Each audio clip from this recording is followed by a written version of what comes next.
Hello everyone, welcome to my YouTube channel Prime Educare. आज के इस वीडियो में हम देखने जा रहे हैं आर और एस कॉन्फ़िगरेशन। क्या होता है आर और एस कॉन्फ़िगरेशन, ये समझते हैं।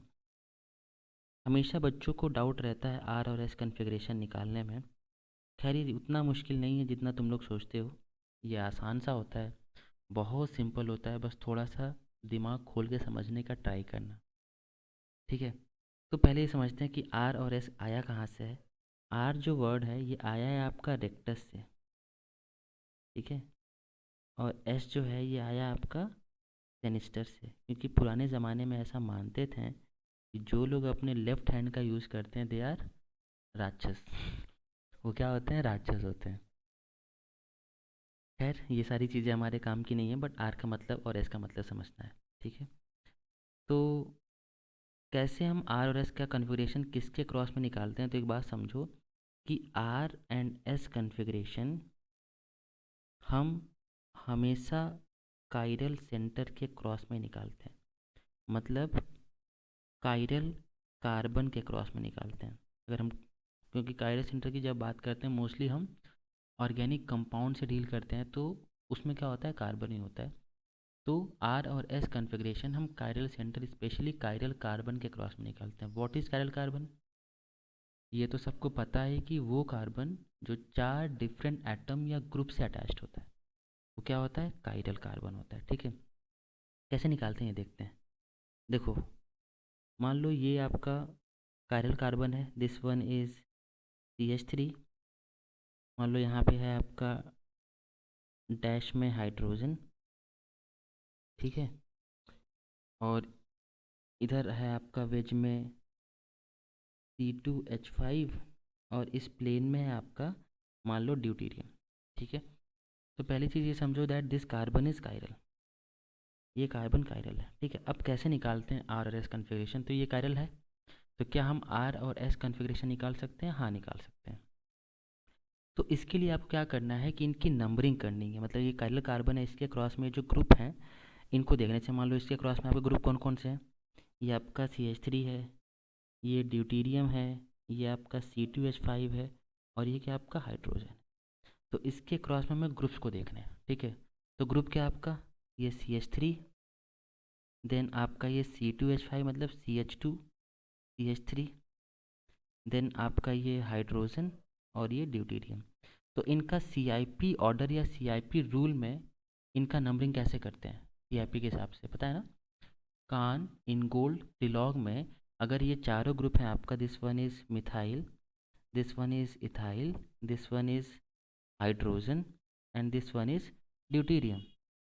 तो CIP रूल में कौन पहले आएगा? तो हम क्या देखते हैं CIP रूल में सबसे पहले कि किसका एटॉमिक नंबर ज़्यादा है। तो अगर ध्यान से देखो तो यहाँ पे ये कार्बन है, दिस वन इज़ कार्बन, ठीक है। यहाँ पे ये हाइड्रोजन है और आपका ड्यूटीरियम है। तो हमें पता है कि कार्बन का एटॉमिक नंबर ज़्यादा है, तो ए और बी में ही होगा।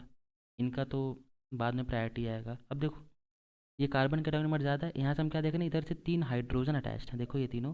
लेकिन इससे क्या अटैच्ड है आपका? कार्बन। मतलब यहाँ से ये 3 हाइड्रोजन है, और यहाँ पे क्या है आपका? ये कार्बन। इससे क्या अटैच्ड है? कार्बन ये वाला, और ये 2 हाइड्रोजन।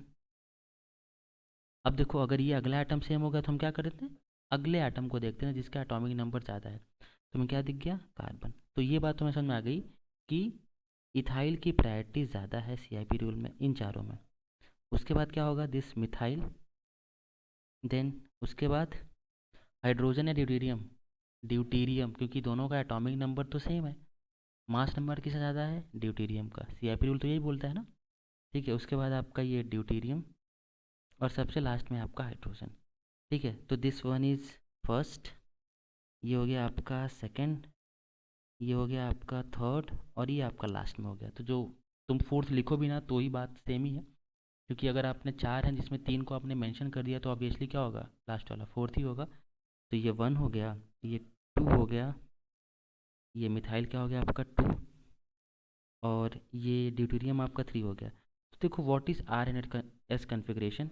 देखो अगर तुम मान लो एक बंदर हो, अगर 1 पे बैठे हो तो तुम्हें 2 और 3 जाना है, तो कैसे कूदोगे? 1 से पहले आओगे, फिर उसके बाद 2 पे जाओगे, उसके बाद 3 पे जाओगे। इस फोर्थ को भूल जाओ, ये हमारा सबसे लास्ट में है, ठीक है। तो 1 2 3 क्लॉकवाइज गए, अगर क्लॉकवाइज गए तो क्या हो जाएगा 1 2 3, क्लॉकवाइज जा रहे हो तो क्या आ रहा है कन्फिग्रेशन आर, अगर क्लॉकवाइज जा रहे हो तो आर और एंटी क्लॉकवाइज जा रहे हो तो एस। ठीक है, तो तुम क्लॉकवाइज गए तो ये क्या हो जाएगा आर। बट रिमेंबर ये हमने तब बोला जब आपका ये लोअर प्रायोरिटी ग्रुप जिसको हम बोलते हैं L P G lower priority group, ठीक है, ये आपका डैश में है, डैश मतलब प्लेन के नीचे, ये तब बोलते हैं हम आर को आर और एस को एस जब आपका लोअर प्रायोरिटी ग्रुप डैश में हो। ठीक है, अच्छा अगर ये डैश में नहीं है तो जैसे मान लो अगर ये आपका वेज में हो गया मतलब डैश के अलावा किसी और पोजीशन पे हो गया, ठीक है, मान लो आपका ये रहा डैश के अलावा ये किसी और पोजीशन पे हो गया, जैसे मान लो आपका ये कार्बन है, ये आपका CH3 हो गया और यहाँ पे हो गया आपका मान लो ड्यूटीरियम। ठीक है, और ठीक है मान लो ये हो गया deuterium and this one is hydrogen और डैश में हो गया आपका कोई और ग्रुप C2H5। अब क्या करोगे तो देखो ये होगा आपका 1, ये होगा 2 और ये होगा आपका 3। तो यहाँ पे कन्फिग्रेशन क्या आना चाहिए अगर तुम ध्यान से देखो तो 1 2 3, अगर तुम 1 पे बैठे हो तो 1 2 3 clockwise anti clockwise 1 2 3 anti clockwise क्या होना चाहिए एस।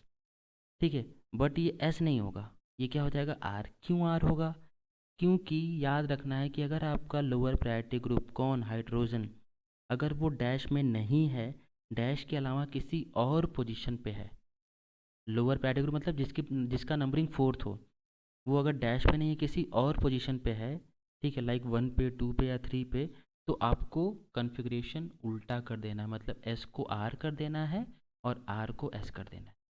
तो आना तो चाहिए इसका क्या 1 2 3 एस, लेकिन आपका लोअर प्रायोरिटी ग्रुप डैश पे नहीं है तो क्या हो जाएगा आर। ठीक है, ये बात समझ में आ गई, ऐसे ही करना है आपको। चलो आगे देखते हैं।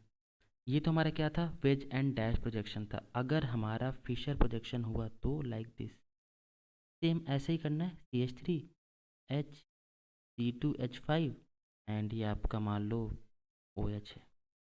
अब क्या करोगे तो सेम वैसे करना है, इनकी नंबरिंग कर दो। अच्छा इस फिशर का मतलब क्या होता है, फिशर का मतलब ये होता है कि जो आपके हॉरिजॉन्टल में है ये क्या है आपके वेज वाले हैं और जो वर्टिकल में हो क्या आपके डैश वाले हैं, हाँ या ना। ठीक है, तो ये H है, ये CH3 है, ये C2H5 है और ये OH है। तो देखो क्या करोगे सेम इनकी भी CIP रूल में नंबरिंग कर लो तो तुम्हें दिख ही रहा है ये क्या होगा आपका ये वाला OH1 क्योंकि इसका एटॉमिक नंबर ज़्यादा है, उसके बाद ये होगा आपका 2 और ये होगा 3 और ये तो आपका लोअर प्रायोरिटी। तो 1 2 3 कैसे जा रहे हो क्लॉकवाइज या एंटी क्लॉकवाइज, क्लॉकवाइज तो क्या होना चाहिए आर, बट एच कहाँ पे है देखो वेज में, तो क्या हो जाएगा आर का एस हो जाएगा। ठीक है, आर होना चाहिए क्योंकि क्लॉकवाइज जा रहे हो बट क्या हो जाएगा एस हो जाएगा।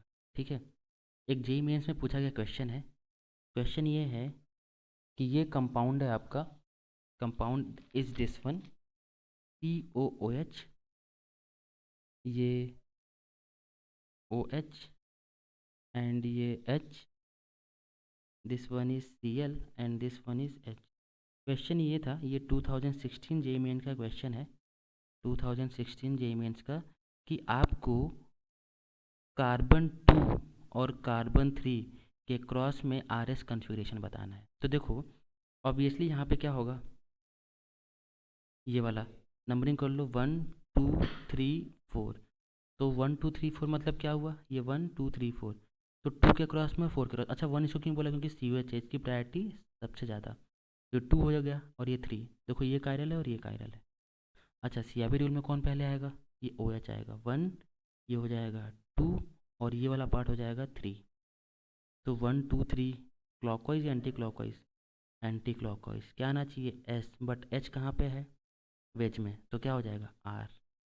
इसका देखो ये Cl 1, ये वाला पार्ट आपका पूरा 2 और ये वाला 3, तो 1 2 3 एंटी क्लॉकवाइज क्या होना चाहिए एस, बट क्या होगा ये आर। तो यही करना आपको कि अगर लोअर प्रायोरिटी ग्रुप डैश में है तो आर का आर एस का एस, अगर वो डैश में नहीं है किसी और पोजीशन पे है तो आर का एस और एस का आर। Okay, thank you.